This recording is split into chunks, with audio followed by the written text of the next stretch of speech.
Hello বন্ধুরা, তোমরা সবাই কেমন আছো? আমি আজকে পিসির বাড়ির থেকে আমার দিদির বাড়ি যাচ্ছি, মানে পিসতো দিদির বাড়ি।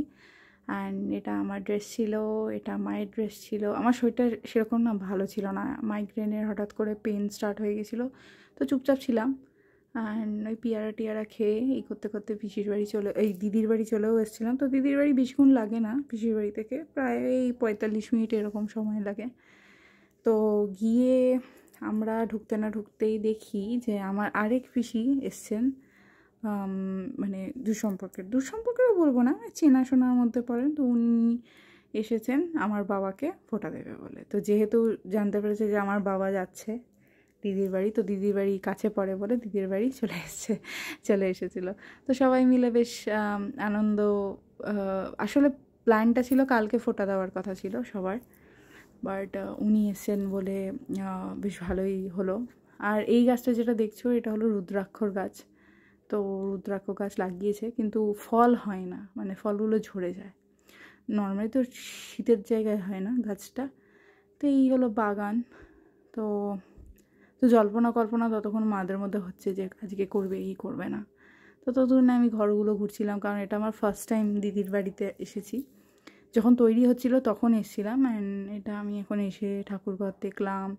ঠাকুরঘরে রাধা মাধবের মূর্তি আছে, পুজোও হয়, অ্যান্ড বেশ সুন্দর। ঠাকুরঘরটায় বসে বেশ ভালোই লাগছিল, বেশ শান্তি।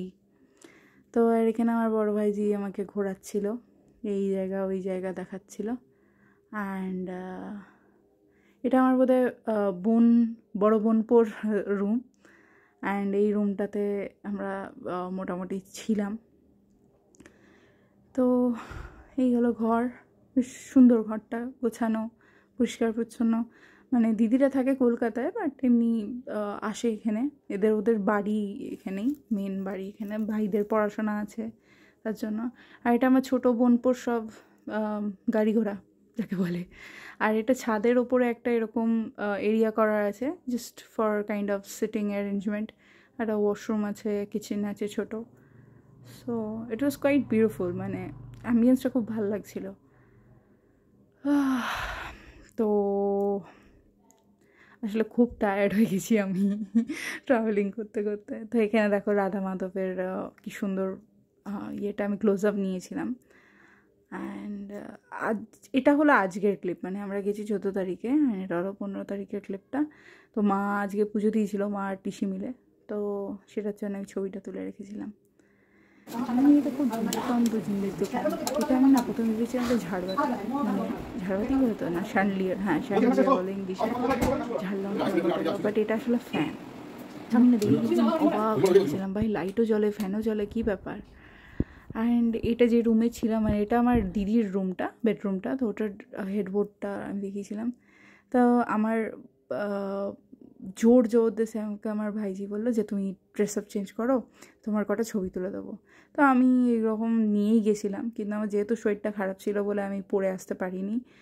তো তখন একটু জোর জবরদস্তি ইচ্ছা হলো, জোর জবরদস্তিও না, ছবি তুলে দিলে কে না চায় ছবি তুলতে। তো এখানে আমাকে যেহেতু এসছি, আর ওই আমার এক পিসি এসছেন, ওনার মেয়েও এসেছিলো। তো আমি ভাইফোঁটা দিই না, মানে আমার যেহেতু দাদা থাকে না বাড়িতে, বাইরে থাকে, তো তাই জন্য আমি ফোঁটা দিই না। কিন্তু আমাকে সেই বলা হলো যে না ফোঁটা দিয়ে সবাই, ও দিচ্ছে একা দেবে না, তো আমি দিলাম। অ্যান্ড এখানে আমার জামাইবাবু ইনি, অ্যান্ড এরপরে আমি আমার ওই পিস্তত দাদা, সেও ফোঁটা নিল। মানে হলো, সবই হলো, ফোঁটাও হলো, সবই হলো। অ্যান্ড আমি তার আগে আমার দাদার ফোঁটাটা আমি এক জায়গায় দিয়ে দিয়েছিলাম, ওটা কেউ জানে না। না, আমি ঠাকুর বাড়ির ওখানে, আমি যেখানে মন্দিরের ওখানে আমি দিয়ে দিয়েছিলাম। তো দিতে নেই বলে, তাও আমি মানে মনে হয়েছে, মানে মনে মনে করে আমি ওটা দিয়ে দিয়েছিলাম। তো এইটা হলো ব্যাপার। অ্যান্ড সব করে টোরে নিয়ে এখানে কিছু ছবি সেশন হচ্ছিলো, ওই যে 15 মিনিট করে ছবি সেশন। আসলে তো ছবি তোলা নিয়ে মেন কাজ, ভাইজি আমাকে প্রচুর ছবি তুলে দেয়। অ্যান্ড এটা আজকে আসার সময়, আজকে ফেরত আসার সময়, তখনও শরীরটা সেরকম ছিল না, বাট আমি ড্রেস, আবার ভালো ড্রেস নিয়ে যাওয়া হলে যা হয়, ছবি তুলে দেওয়া। তো এইগুলো কালকের ছবি।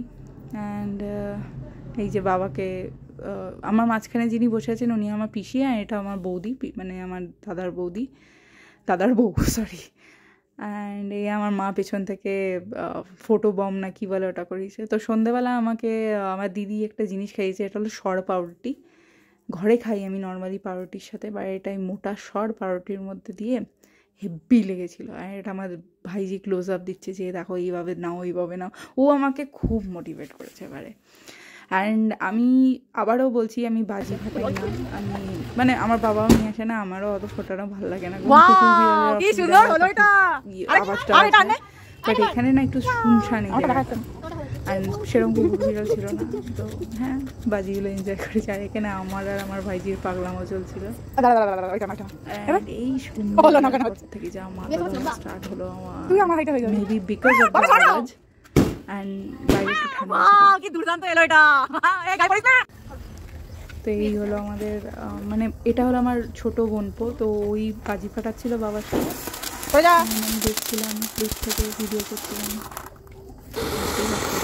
আওয়াজ দেখেছো আমার গলা, এদিকে দম বেরিয়ে যাচ্ছে। তো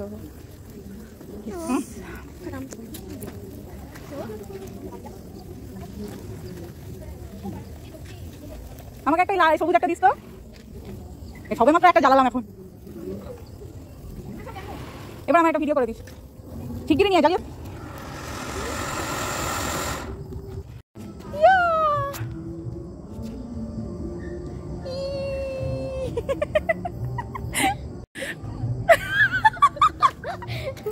কি এরকম ফাটে কেন, মদন নাকি কি এটা তুবড়ি?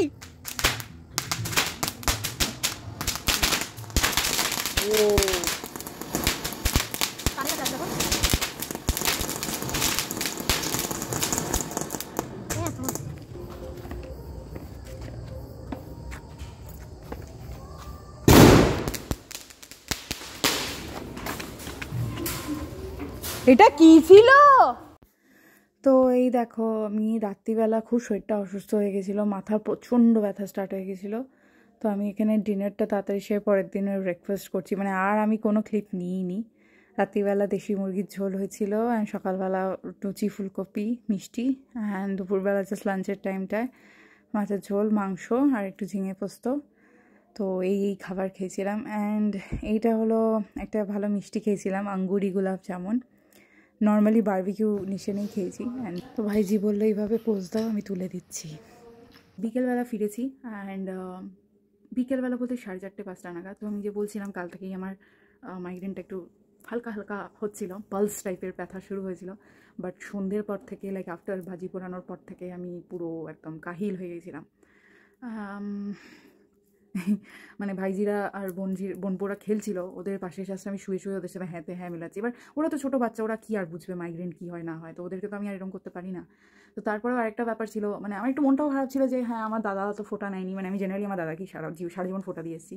তো তারপরেও আমার মাস্তুতো ভাইয়েরা ফোটা নিয়েছে। বাট ব্যাপারটা হয়েছে কি, একটা হয় না, মানে সব বোনরা এসে দিচ্ছে, তো আমার দাদা সেখানে নেই, পাশে বাইরে। তো আমার দেওয়ার বা ফোটা নিয়ে আমার অতটা ইন্টারেস্ট থাকে না। বাট সামহাউ যেমন রাখিতে এবারে আমার দাদা ছিল, মানে দাদা চলে গেছিলো আগে, দাদা বৌদিরা, তো আমি দাদাদের হাতে রাখি পরিয়ে দিয়েছিলাম। তো এবারে সেটা হয়নি। অ্যান্ড ফোটা নিয়ে অতটা ইন্টারেস্ট না থাকা সত্ত্বেও সবার মধ্যে তো আর বলা যায় না না আমি দেবো না, বা এরকম একটা জোর করে করা যায় না। তো ওখানে ছিল সবার মধ্যে, তো এবার বললো তো আমি দিয়ে দিলাম। নাহলে একটা কী বলবো, আর নিজেরও কেমন চোখ খোলাচ্ছে বলে থাকে। তো যাকে দিনটা ভালো কেটেছে, আমার শরীরটা একটু অকওয়ার্ড হয়ে গেলেও, একটু একটু একটু একটু খারাপ হয়ে গেলেও, বাট ছোটো ছোটো বাচ্চাদের মধ্যে আমি ছিলাম, ওদের সাথেই বেশি ছিলাম। ওরা ক্যারাম খেলছিল, আমাকে সেই সাথে নিয়ে, না তুমি পিপি খেলো আমার সাথে তো এইগুলোর মধ্যে থাকলে না তখন কষ্টটাও তো বোঝা যায় না।